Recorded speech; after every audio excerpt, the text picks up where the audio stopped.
everyone, and welcome to Artha Point CUET. Today, we will be discussing a very important writer from the age of revival.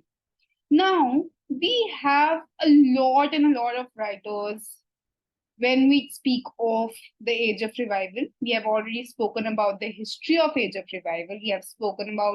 We've discussed about the War of Roses when it comes to it. We have discussed about Henry VIII. We have discussed about who succeeds Henry VIII, right? Today, we will be discussing about Thomas Malory and his work, Le Morte'd Arthur. Right.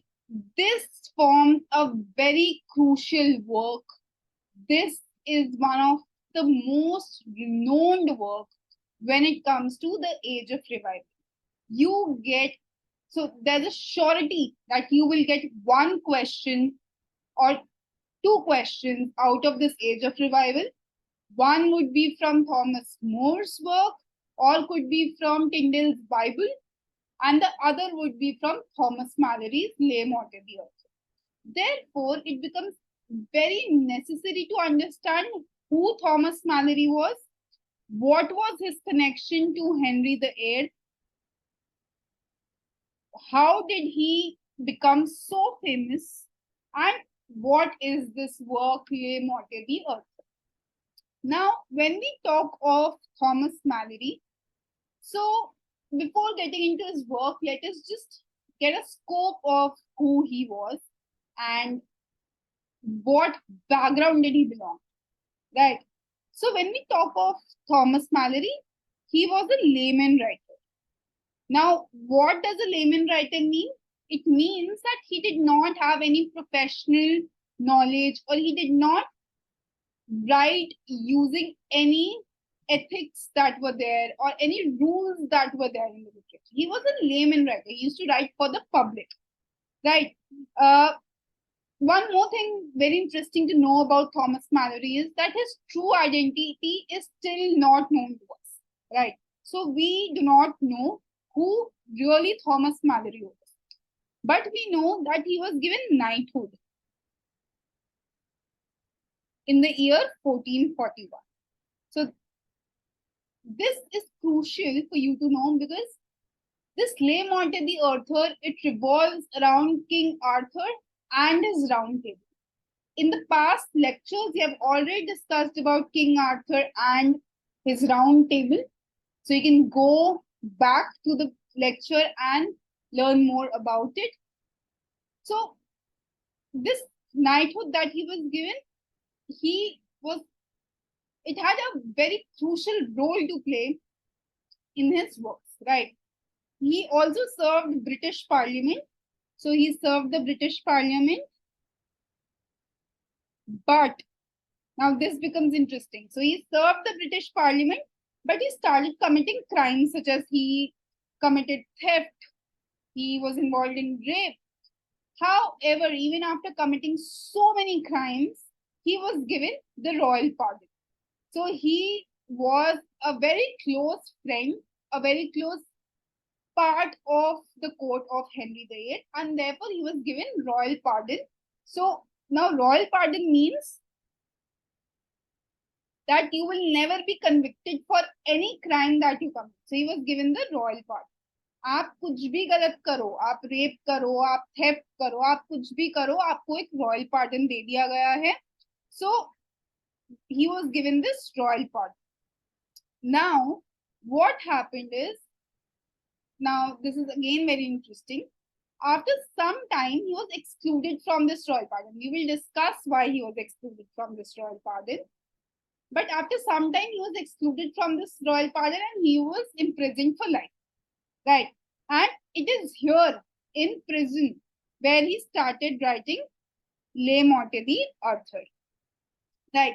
So this Le Morte'd Arthur, it talks of the chivalric code. It talks of how a knight should be.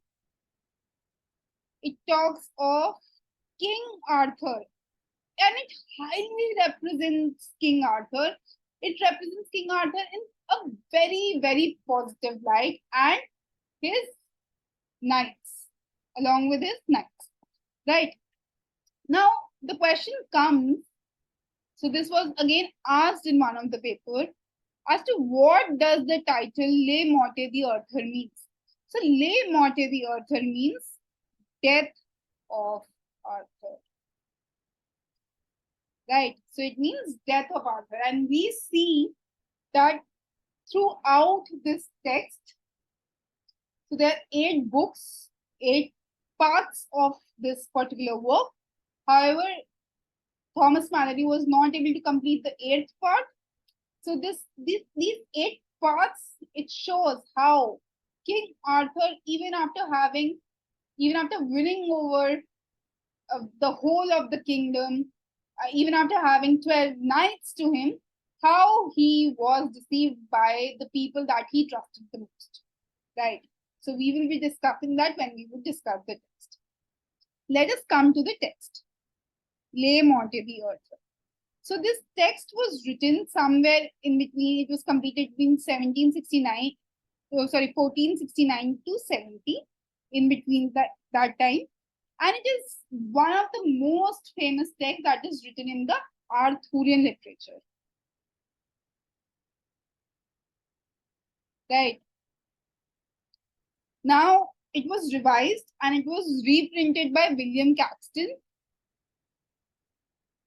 in the year 1485. So this becomes very important. This particular William Caxton becomes extremely important, and you should remember this because this could be asked very directly in your CUET paper as to who rewrote and who republished Le Morte'd Arthur, and the answer is William Caxton. In which year? In the year 1485. Right. So the original title of Le Morte'd Arthur was the whole book of Arthur and his noble knights of the Round Table. Right. So initially, Le Morte'd Arthur was named the whole book of Arthur and the noble knight of the Round Table. However, the publishers declined it, and it was later renamed as Le Morte'd Arthur. Right. So this particular work, it shows the rise and fall of King Arthur.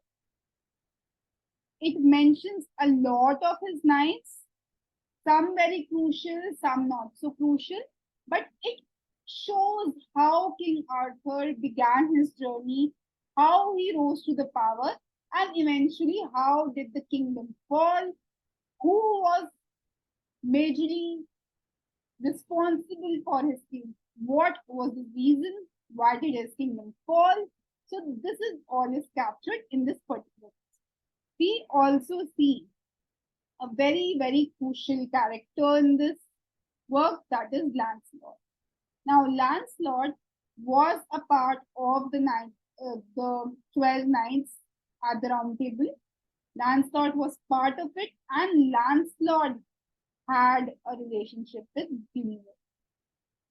Who was Guinevere? Guinevere was the wife of King Arthur. And this affair between Lancelot and Guinevere became the main reason for the fall of Arthur's kingdom. However, while we know the reason, this particular work, Le Morte'd Arthur, it does not talk in large about this affair. It tries to deceive this particular thing, though Lancelot is held responsible for the fall of the kingdom of King Arthur. We do not see a lot of discussion happening on how did this affair happen, what was the role of Guinevere here, what was the role of Lancelot here.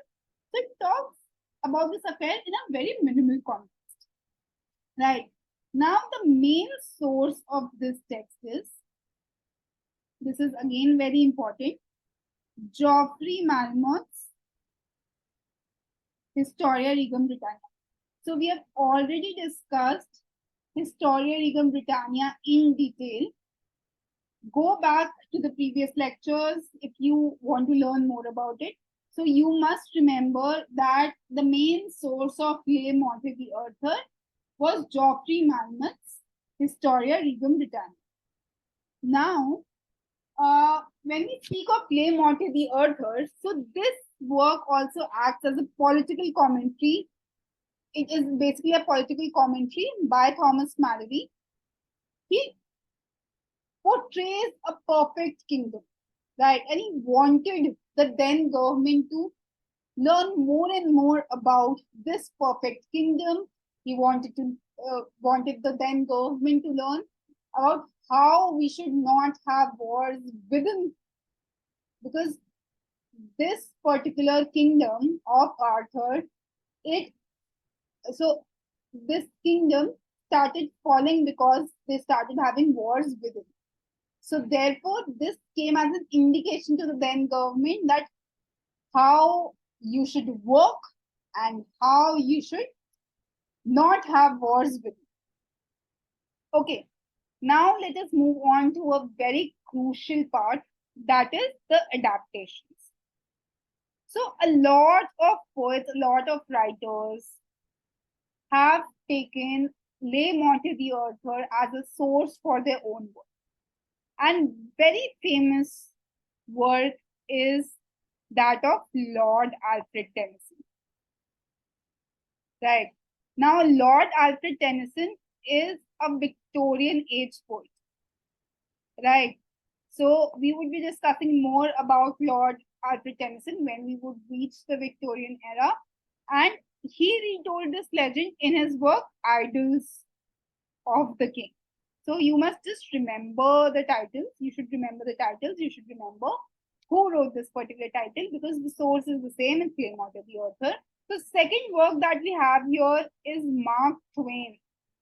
So Mark Twain wrote a work, A Connecticut Yankee in King Arthur's Court. Right. So this work, even if you do not read it, there is no harm in it. But you should remember that this particular work is taken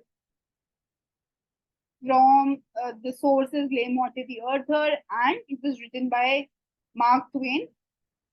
This particular work talks of a mysterious Yankee who's being sent back to the Arthurian era. Right. Third we have here is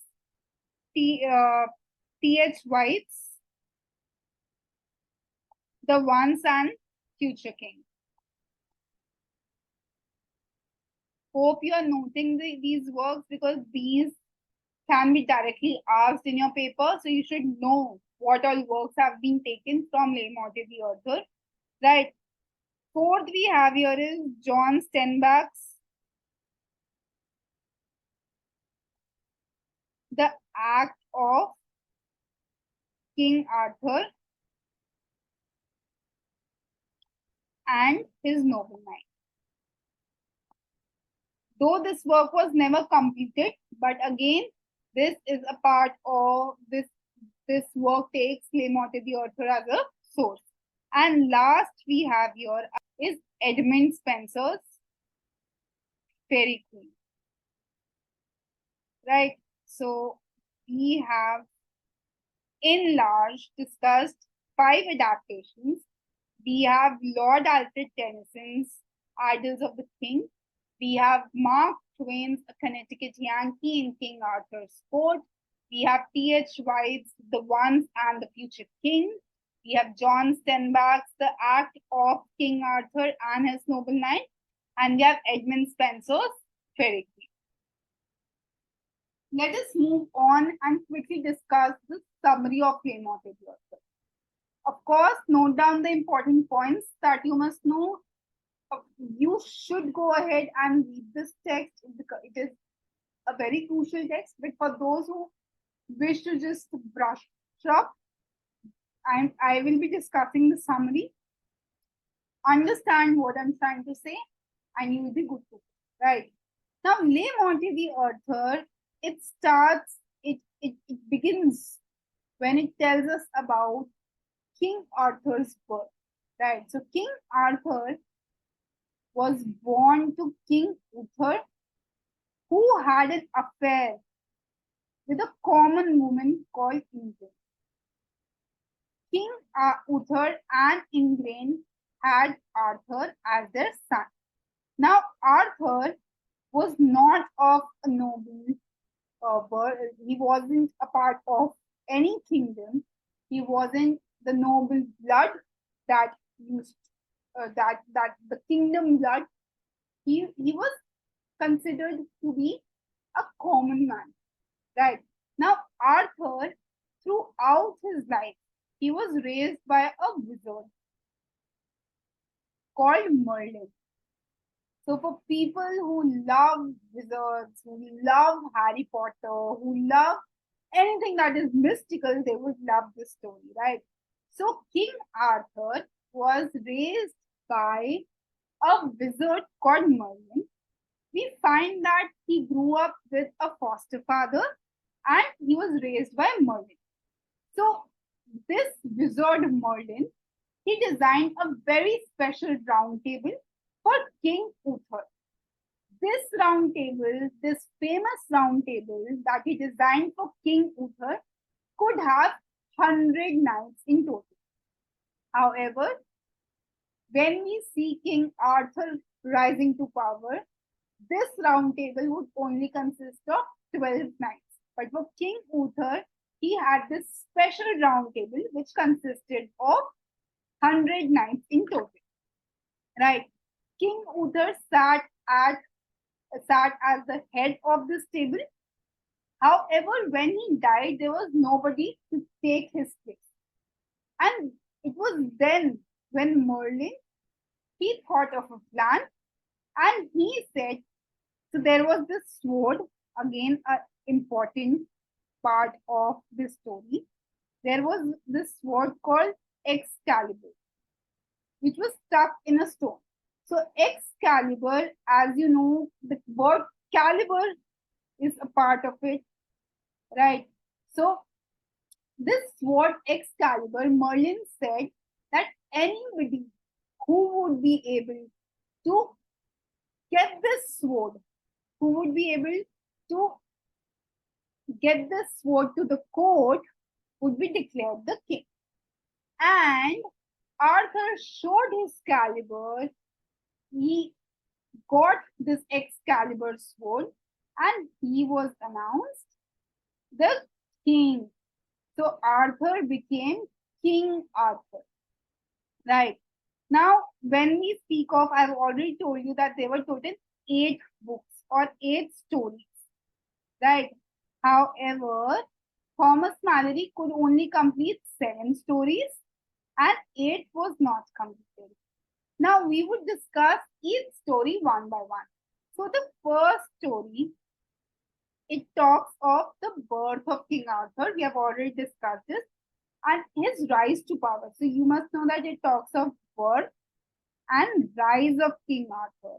It also explains the prophecies that Merlin made. So, it has a lot of prophecies that were made by Merlin, that Merlin already predicted the rise and fall of King Arthur and the knights at the round table. And this particular book, it discusses the prophecies of Merlin. Now, when we talk of the second story or the second book, it talks of the knights with 2 swords. Right? So, there were 2 knights at the round table, Sir Balin and Sir Balin. Right? They were called the knight with 2 swords, both Sir Balin and Sir Balin. They were brothers. They were part of the round table of King Arthur and they helped defeat 12 kingdoms of the north for King Arthur. Now, what their fate was pre-decided and both of them, because of a confusion of identity, both of them ended up killing each other. So their end was pre-decided. They both killed each other.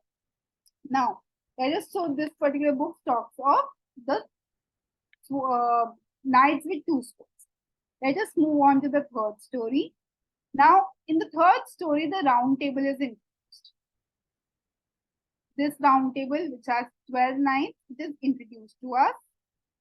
And along with this is a series of adventures, series of tales of the victory of King Arthur is discussed.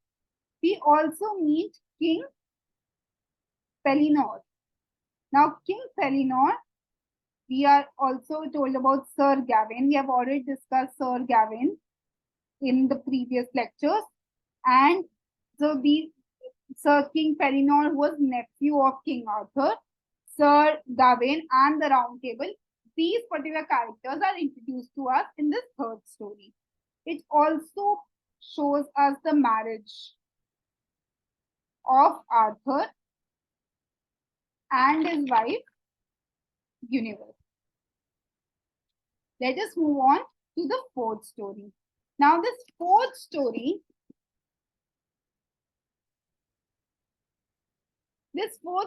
talks of the magician Merlin.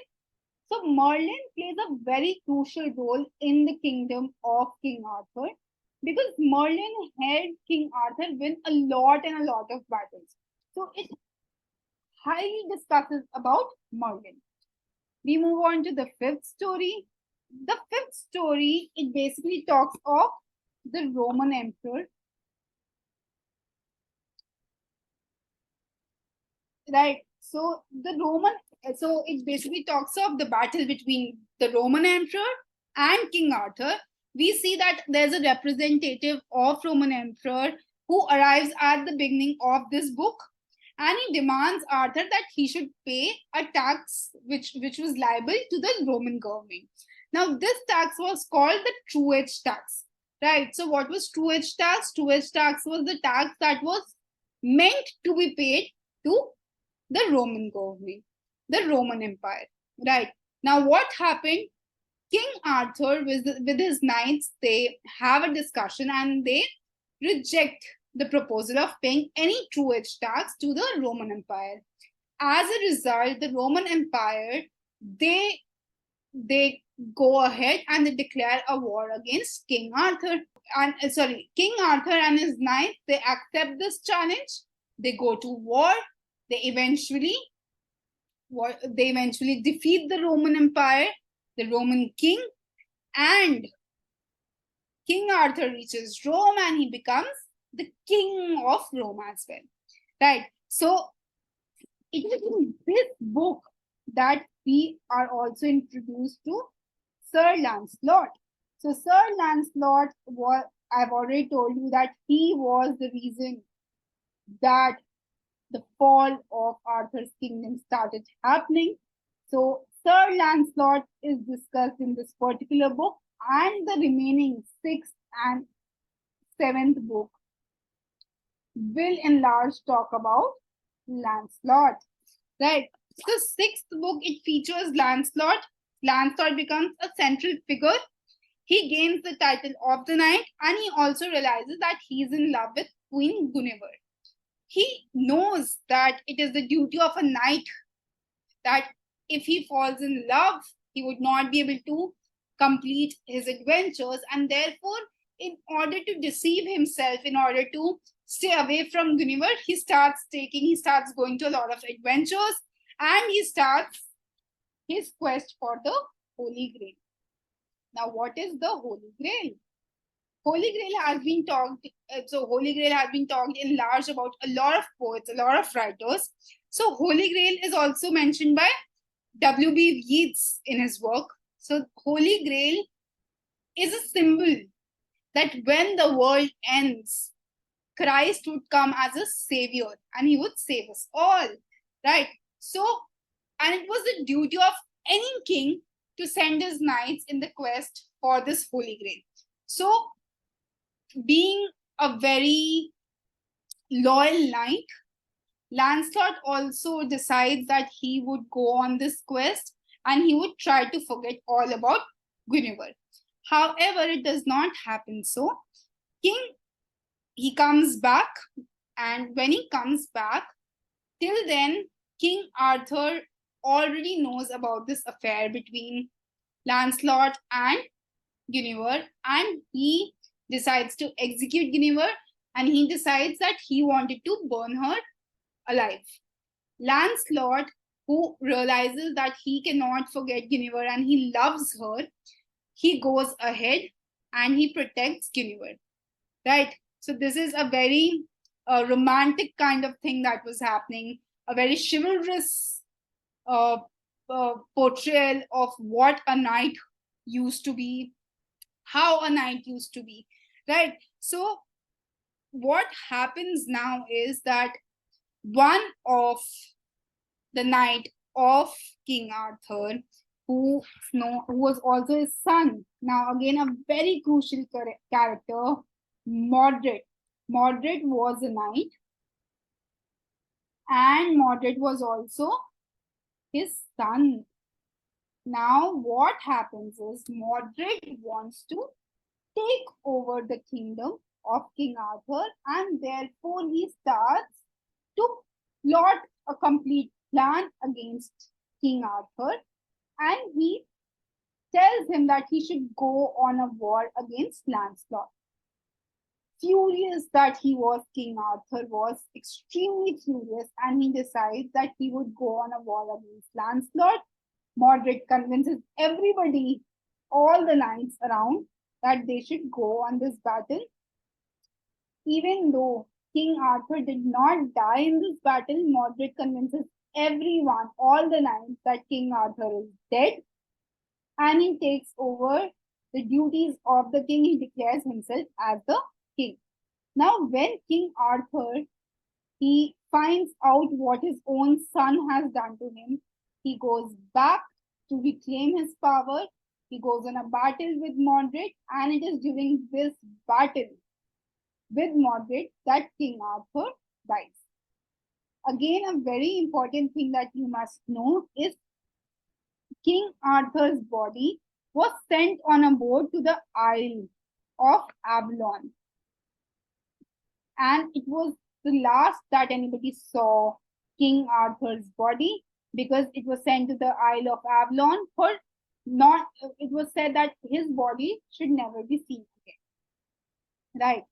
Now, this was the summary. This was whole of Morte'd Arthur. We get to know that Lancelot was a crucial character that led to the death, that led to the rise and fall of King Arthur's kingdom. And there's a very sad turn of events that we get to know, that it was no empire, no enemy, nobody could defeat King Arthur and the knights, but it was the people that were close to him that led to his fall. Now we have a question here. This was asked in the previous CUET paper. You were given the opening lines of Morte'd Arthur, and you were asked that which particular text have these lines been taken from. And the opening lines were, "It befell in the days of Uther, when he was king of the whole England, and so reigned, that there was a mighty duke in the Cornwall that held war against him." Now, even though the lines could be confusing, you have been given the name of Uther. And if you know that Uther is the father of King Arthur, we have already discussed this, that book 1 discusses about the birth of King Arthur. So this becomes very easy. You have been given few options in the paper, but you could easily find out that Uther is being talked about. Therefore, this particular line has been taken from Morte'd Arthur. I hope that you have understood this particular text. I hope I have made it very easy for you. Go ahead, read this text. If you have any questions, you can come back to me directly. You can drop your questions in the comment section below. Also, I would be sharing about 10 to 15 questions related to this particular text related to Thomas Malory. Till then, you can go ahead, reread the text, read the text, go ahead, read a little about the history that is the Age of Revival, the War of Roses, the current condition when Thomas Malory was writing, right? So go ahead, learn more about it. Till then, you can reach us out at 83686-63950 for a complete course on your MA English entrance. Till then, take care. All the best.